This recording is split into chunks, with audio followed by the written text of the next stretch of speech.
boa noite. Eu sou Rosiane Kennedy e você confere conosco a partir de agora as notícias que circularam hoje nos corredores do poder.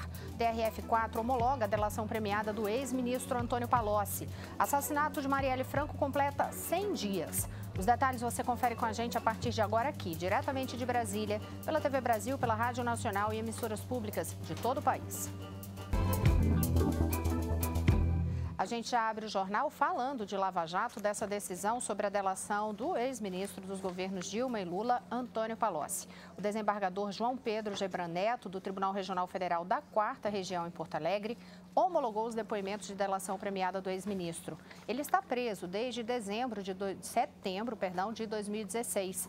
Os depoimentos estão em segredo de justiça, portanto, o conteúdo não foi divulgado.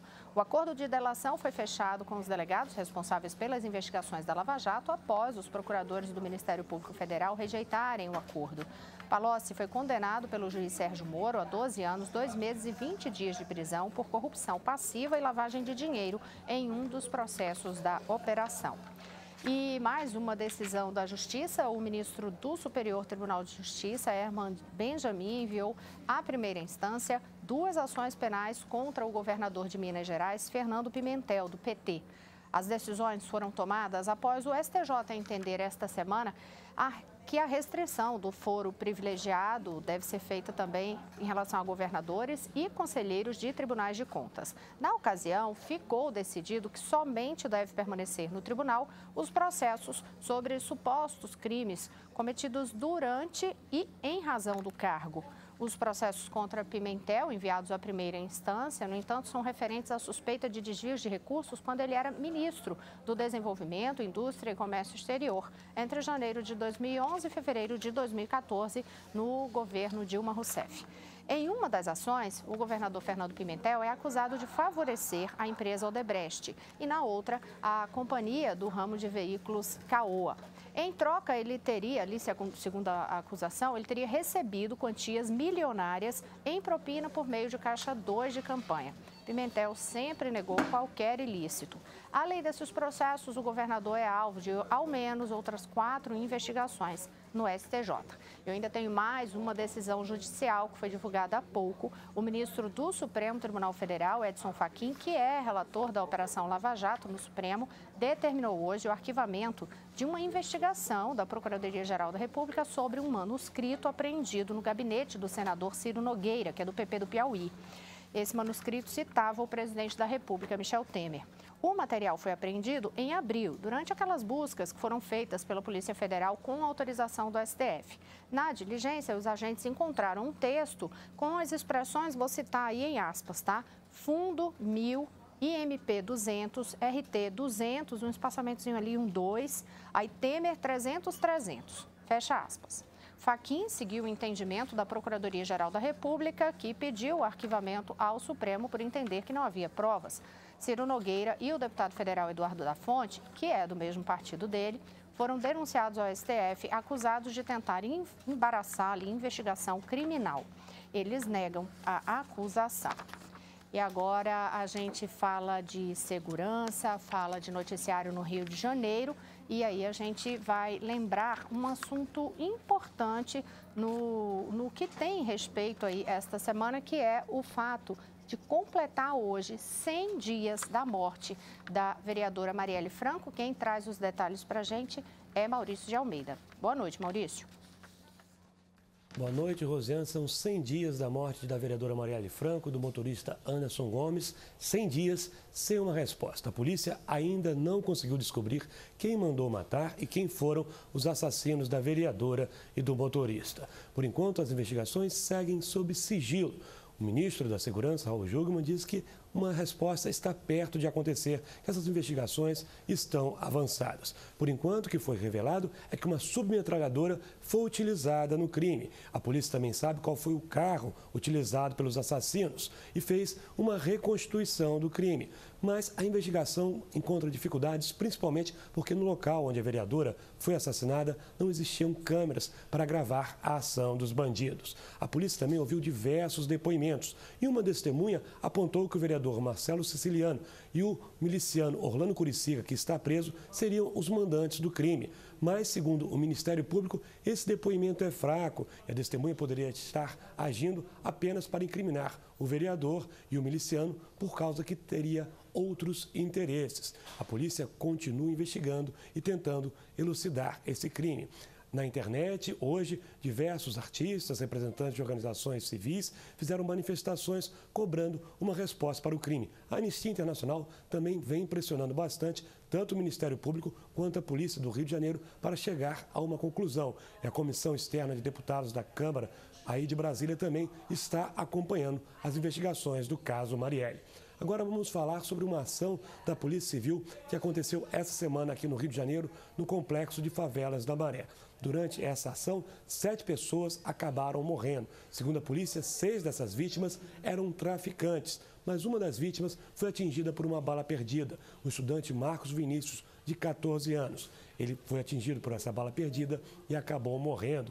Moradores do Complexo da Maré e familiares ficaram revoltados e a Justiça mandou a polícia enviar um relatório detalhado sobre toda a operação que aconteceu no Complexo da Maré para tentar esclarecer o caso. A Polícia Civil diz que está fazendo todos os esforços para descobrir como esse adolescente acabou sendo baleado e morrendo e prometeu divulgar informações nos próximos 7 dias. A polícia já fez a perícia no local e sabe que, a princípio, o estudante não foi baleado pelo helicóptero, por um policial que estaria no helicóptero dando tiros em direção ao Complexo da Maré. Rosiane. Obrigada, Maurício. E já que a gente está falando de segurança, eu aproveito para lembrar um assunto importante da semana. O governo sancionou esta semana a lei que cria o Ministério da Segurança Pública.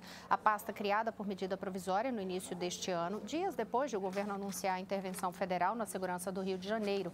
Entre outras competências do novo ministério está a coordenação e administração da política penitenciária nacional e o patrulhamento das rodovias federais por meio da Polícia Rodoviária Federal. Essa pasta fica também com a política de organização e manutenção das polícias civil e militar e do Corpo de Bombeiros Militar do Distrito Federal, entre outros pontos. A estrutura do ministério é composta pelos departamentos de Polícia Federal, Polícia Rodoviária Federal, Penitenciário Nacional, além dos Conselhos Nacionais de Segurança Pública, de Política Criminal e Penitenciária e pela Secretaria Nacional de Segurança Pública. Agora, uma outra notícia, a gente fala de política, mas em relação a uma perda hoje na política nacional. O ex-governador da Bahia, Waldir Pires, morreu hoje aos 91 anos de idade, em Salvador. Pires estava internado no Hospital da Bahia desde a noite desta quinta-feira com um quadro de pneumonia. Segundo a assessoria do hospital, ele foi internado com esse quadro de pneumonia, teve uma parada cardiorrespiratória hoje e faleceu por volta das 10 horas. Lembre um pouco da trajetória de Waldir Pires na reportagem de Henrique Bolg. Pires nasceu em Acajutiba, na Bahia, e formou-se em Direito. Ingressou na política após militar no movimento estudantil e atuou na campanha O Petróleo é Nosso, no fim dos anos 1940. Foi secretário de governo da Bahia, deputado estadual e federal. Em 1961, após a renúncia de Jânio Quadros, apoiou a posse de João Goulart. Pires teve os direitos políticos suspensos com o golpe militar e se exilou no Uruguai e na França, onde se tornou professor. Retornou ao Brasil em 1970 e, em 1985, assumiu o Ministério da Previdência do governo José Sarney. Em 1987, foi eleito governador da Bahia, cargo que ocupou até retornar à Câmara dos Deputados em 1990. Em 2003, já no governo Lula, foi nomeado como ministro da Corregedoria Geral da União e ministro da Defesa. Em 2012, Waldir Pires foi eleito vereador da cidade de Salvador pelo Partido dos Trabalhadores, o seu último cargo público. Políticos de diferentes partidos lamentaram hoje a morte do ex-governador da Bahia e ex-ministro. No Twitter, o presidente Michel Temer lembrou que Pires foi o primeiro governador da Bahia eleito após a redemocratização. Na época, Pires estava afiliado ao PMDB, mesmo partido de Temer. Temer afirmou: os baianos e os brasileiros perdem um símbolo da política feita com ética e paixão pelo país. Foi o que escreveu o presidente. Neto do falecido Antônio Carlos Magalhães, que foi desafeto político de Pires, o prefeito de Salvador, ACM Neto, que é do DEM, lamentou a morte em sua conta pessoal no Twitter. O prefeito escreveu que o ex-governador e ex-ministro é um personagem político de relevância que escreveu seu nome na história. Disse: estivemos em lados opostos, mas Valdir Pires nos deixa o exemplo de um homem público que exerceu com serenidade o seu papel na política. Ressaltou o prefeito expressando sentimentos aos parentes e aos amigos do ex-governador. Correligionário de Pires, o governador da Bahia, Rui Costa, do PT, também lamentou a morte do político baiano. Afirmou: a Bahia e o Brasil não perdem apenas um político. Valdir Pires era um exemplo de caráter e retidão na vida pública e na vida privada. Dedicou boa parte de seus 91 anos de vida à defesa da cidadania e à construção de um Brasil melhor. Esse legado serve de herança e inspiração, escreveu o petista. Companheiro de Pires nos primeiros anos do governo Lula, quando respondeu pela Secretaria de Coordenação Política e Relações Institucionais da Presidência da República, o ex-ministro Aldo Rebelo, do Solidariedade, classificou o político baiano como um homem honrado. Em nota, o Ministério da Transparência e Controladoria Geral da União informou que os servidores receberam com imenso pesar a notícia do falecimento do primeiro-ministro a chefiar o órgão em sua atual configuração. Segundo o texto, o ex-ministro ficou conhecido pela ampla estruturação promovida no órgão. Olha, e agora a gente vai mudar completamente de assunto. Vamos então até São Paulo para conversar com Vanessa Casalino, porque por aí, né, Vanessa, você tem algumas informações de decisões legislativas que têm impacto na vida da população. Uma delas, que ainda aguarda sanção, inclusive é uma medida para evitar acidentes em calçadas. A outra é sobre saúde, para garantir mais segurança aí para os diabéticos. Conta para a gente, então, essas histórias. Boa noite. Oi, Rosinha, boa noite para você, boa noite a todos. Vamos começar por essa das calçadas que você disse, se refere a portões. É uma determinação que está em um decreto publicado pelo prefeito Bruno Covas e proíbe que portões ou cancelas automáticas invadam as calçadas durante a abertura deles. Os proprietários vão ter agora 6 meses para se adaptar à nova regra, se não, podem ser multados em R$ 250. A medida vale para novos e também para os velhos portões. O município sugere formas de adaptação, como a instalação de sensor eletrônico para detectar a passagem de pessoas e veículos, instalação de sinalização sonora e luminosa para alertar sobre a movimentação do portão ou da cancela e adaptação para deslizante ou para que ele se movimente para o lado de dentro. A multa só vai ser aplicada 30 dias depois que o proprietário não cumprir a regra e depois que ele for notificado. Em outro destaque, um copo azul com a indicação 0 açúcar pode se tornar obrigatório em todos os estabelecimentos paulistas que vendem refrigerante de máquina. O projeto já foi aprovado na Assembleia Legislativa do Estado e só depende agora da sanção do governador Márcio França. O objetivo é garantir aos consumidores que têm diabetes que a bebida não está adoçada. Um erro do atendente que pode causar muitos problemas. A ideia surgiu justamente por conta de um caso real. A filha do idealizador, uma menina de 7 anos, acabou tomando refrigerante com açúcar numa rede de fast food, achando que era 0. Esse excesso impacta na quantidade de insulina necessária para manter o organismo estável. Diabetes é uma doença que provoca altas taxas de açúcar no sangue. As causas do tipo 1 são ainda desconhecidas, mas as do tipo 2, mais comum, estão ligadas ao excesso de peso e ao sedentarismo. Hoje em dia, cerca de 16 milhões de brasileiros têm diabetes, segundo a Organização Mundial de Saúde. Rosiane. Obrigada, Vanessa. Eu vou continuar falando de saúde, mas só aproveitando antes, porque só fazendo uma correção, quando eu chamei, a Vanessa deu a informação corretinha, mas eu só tinha falado que o que aguardava sanção era a questão dos portões. Não, portão, o decreto já está lá valendo.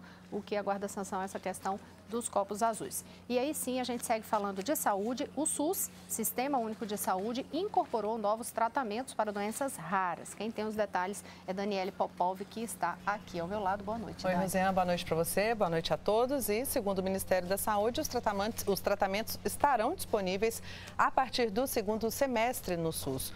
Houve a incorporação de medicamentos, aprovação de novos protocolos que orientam a assistência na rede pública e a atualização de protocolos.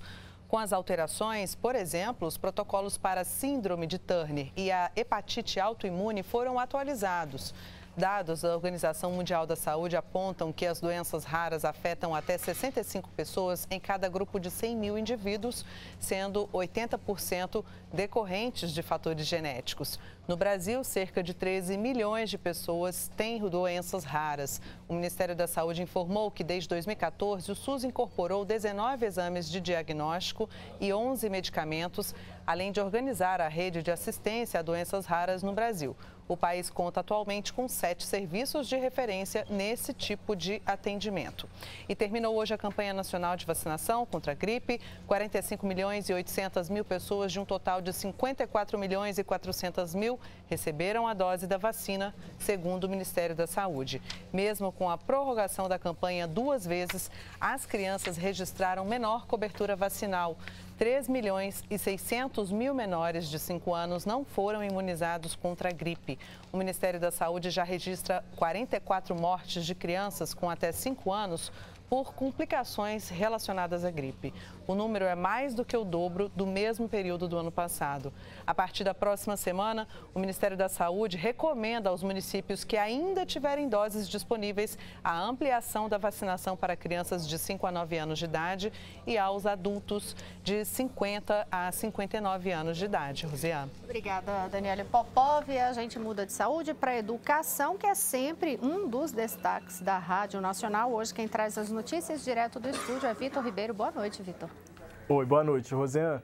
Começou hoje o período de matrículas para os estudantes que foram aprovados no Sistema de Seleção Unificada, o SISU. As matrículas podem ser feitas diretamente nas instituições de ensino superior. O prazo vai até a próxima quinta-feira, dia 28, e para saber quais são os documentos necessários, os estudantes precisam procurar diretamente as universidades. Quem não tiver sido aprovado na chamada regular já pode manifestar interesse em participar da lista de espera. O SISU oferece mais de 57 mil vagas para ensino superior em 68 instituições públicas. Atualmente, 59 instituições federais usam o SISU como sistema de seleção de alunos. Bom, e ainda falando de educação, mas agora sobre os recursos financeiros, o Ministério da Segurança Pública contestou as informações de que a medida provisória que destina recursos das loterias federais para o Fundo Nacional da Segurança Pública vai reduzir a verba do Fundo de Financiamento Estudantil. É que o FIES é um programa de financiamento estudantil do Ministério da Educação, né? A nota divulgada pelo Ministério diz que a legislação foi mudada em dezembro. E, a partir deste ano, o FIES não depende mais de recursos das loterias federais. O Ministério informou também que o total dos recursos dos prêmios prescritos, aqueles que não foram resgatados, continua sendo destinado ao FIES. Em 2017, o FIES ofertou 310 mil vagas, sendo 155 mil referentes aos últimos 6 meses deste ano. Os candidatos às vagas do segundo semestre de 2018 poderão fazer suas inscrições exclusivamente pela internet a partir de julho. Rosiane. Obrigada, Vitor. No próximo bloco, você confere com a gente que o governo faz campanha contra assédio sexual na Copa e ministro classifica de cruel a medida de Trump que separou crianças de pais imigrantes. Daqui a pouquinho eu volto já. Olá, estamos de volta. Eu sou Rosiane Kennedy. Você confere com a gente as notícias que circularam hoje nos corredores do poder. No primeiro bloco, você viu aqui que o ministro Edson Fachin arquivou a investigação sobre citação a Temer em documento apreendido no gabinete do senador Ciro Nogueira. E viu também que o TRF4 homologou a delação premiada de Antônio Palocci. Agora a gente começa a falar sobre o assunto de hoje diretamente. Hoje, depois do jogo do Brasil contra a Costa Rica, o presidente Michel Temer parabenizou a seleção brasileira pela garra e determinação. O texto foi publicado na conta do Twitter do presidente. Temer acompanhou o primeiro tempo do jogo no Palácio do Jaburu e durante o intervalo se deslocou para o Palácio do Planalto. Outra postagem de poder que chamou a atenção hoje foi a de uma campanha iniciada pelo Planalto nas redes sociais contra o assédio. A campanha é uma relação, aquele caso lá dos brasileiros que fizeram aquele vídeo com palavras de baixo calão com uma mulher russa. O caso levou o governo federal a fazer postagens nas redes sociais de repúdio ao assédio e críticas à violência contra a mulher. No Twitter do governo federal foram postadas 3 imagens. Um homem desenhado aparece à esquerda ali com a boca aberta falando algo desrespeitoso e ao lado frases como: A vergonha é verde e amarela. Essas imagens são assinadas pela Secretaria de Políticas para as Mulheres. As postagens foram lá por volta das 13 horas, hoje 1h da tarde. Começaram, na verdade, desde ontem a ser publicadas. A gente chegou a falar aqui nos Corredores do Poder que o Ministério Público Federal do Distrito Federal abriu inquérito para apurar se esses brasileiros que gravaram o vídeo cometeram injúria, crime de injúria. Ministros também divulgaram notas de repúdio ao longo da semana. E olha, em relação à secretaria, aproveitando que a gente está falando da Secretaria de Políticas para as Mulheres, a pasta foi incorporada pelo Ministério dos Direitos Humanos. Quem conta para a gente é Vitor Ribeiro, né, Vitor? Isso, Rosana. A partir do mês que vem, a Secretaria Nacional de Políticas para Mulheres passará a ser vinculada ao Ministério dos Direitos Humanos. A mudança foi oficializada por um decreto do presidente Michel Temer. Atualmente, o órgão faz parte da estrutura da Secretaria de Governo da Presidência. A secretaria é responsável por formular e coordenar políticas públicas para mulheres. Além da secretaria, será transferido para o Ministério o Conselho Nacional de Direitos da Mulher. O decreto entra em vigor no dia 5 de julho, Rosana. Obrigada, Vitor. E agora, pegando aqui, a gente volta a falar de Copa do Mundo. Os servidores poderão se programar para assistir aos próximos jogos da Copa sem risco de decorte no ponto, né, Daniele Popov. Mas os órgãos vão continuar funcionando. Continuam funcionando e essa é a alteração desse novo decreto que foi publicado, né, Rosiane? Nos dias de jogos da Seleção Brasileira de Futebol durante a Copa do Mundo, será ponto facultativo na administração pública. A nova portaria foi publicada no Diário Oficial da União. Os órgãos públicos deverão permanecer abertos no horário dos jogos da seleção, mas os servidores poderão escolher por assistir às partidas fora do órgão público e depois compensar as horas não trabalhadas ou continuar com suas atividades regularmente. Em dias como hoje, sexta-feira, em que a seleção jogou pela manhã, o ponto facultativo se estende até as 2 da tarde. Quando os jogos forem à tarde, o expediente se inicia à 1. Serviços essenciais não serão interrompidos. O motivo da mudança de orientação do governo foi que algumas categorias profissionais pediram na Justiça para continuar trabalhando durante os jogos, sob o argumento de que a compensação das horas não trabalhadas prejudicaria a rotina de alguns servidores. Isso porque, na portaria anterior, o Ministério do Planejamento determinava que os órgãos públicos ficariam fechados durante os Jogos do Brasil na Copa, alternando, então, o funcionamento de acordo com a hora do jogo. Rosiane. Agora, Popov, teve outro assunto que chamou atenção durante o jogo, viu? Um assunto de poder que chamou atenção no momento em que aconteciam os jogos da Copa, mas que não tinha nada a ver com futebol, e sim com a crise que ocorre nos Estados Unidos por causa da política de separação de crianças e imigrantes dos pais. Confira as informações com Moisés Rabinovici. A Colômbia elegeu o conservador Iván Duque para presidente para combater o narcotráfico, que está batendo recordes. E a Macedônia elegeu um sobrenome, Macedônia do Norte, para encerrar uma disputa de 27 anos com a Grécia, que não quer confusão com a sua xará Macedônia, onde nasceu o rei Alexandre o Grande. No mundo pairou o medo com a escalada da guerra comercial dos Estados Unidos com a China, que acertou em cheio os mercados globais. Na terça-feira, a separação de crianças das famílias de imigrantes pelos Estados Unidos foi condenada unanimemente, até pela primeira-dama Melania Trump e pelas duas anteriores.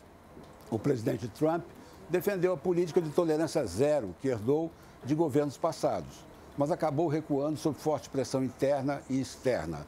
As 2.000 crianças tiradas dos pais, entre elas cerca de 50 brasileiras, vão para 4 bases militares. Melania Trump decidiu visitá-las.